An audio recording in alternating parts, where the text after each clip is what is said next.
gaan 'n nuwe model die proses verder vergemaklik en bespoedig.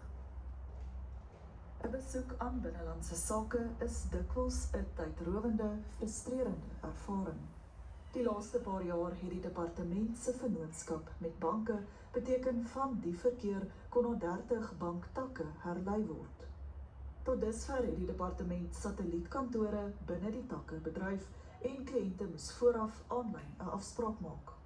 Teen die einde van die week sal die model by 17 takke van Capitec en Standard Bank anders lyk.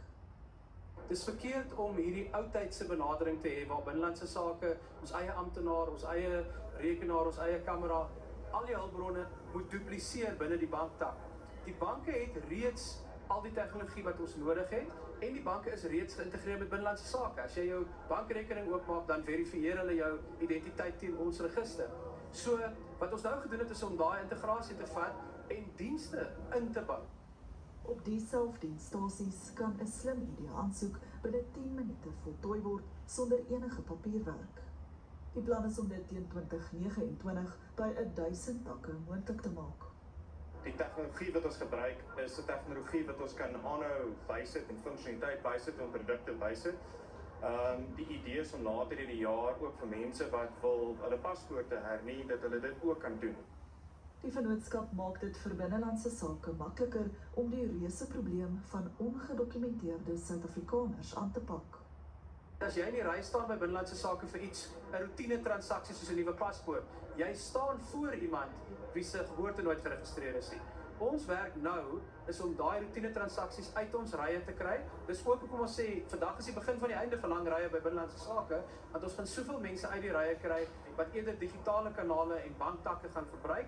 En nou kan ons uiteindelik begin fokus op mense wat regtig ons hulp nodig het, want om iemand se identiteit te bepaal, het ons panele wat onderhoude voer, ons het soms DNS-toetse om mense se familieverwantskap te bewys. Dis 'n baie intensiewe proses. Schreiber sê die kanse op korrupsie, soos gesien onder 55 amptenare wat onlangs weens visumbedrog afgedank is wesentlik skraler. Die spesiale ondersoekeenheid het bevind die immigrasiestelsel is misbruik en visums is teen hoë pryse verkoop.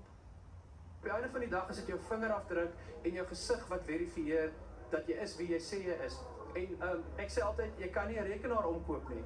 As daai rekenaar vir jou sê, ons het 'n sekure stelsel wat jou identiteit bevestig en jy kan voortgaan, dan kan jy vertroue hê dat dit werk. Maar as iemand hier instap en probeer maak asof hulle jy is, gaan die rekenaar sê nee.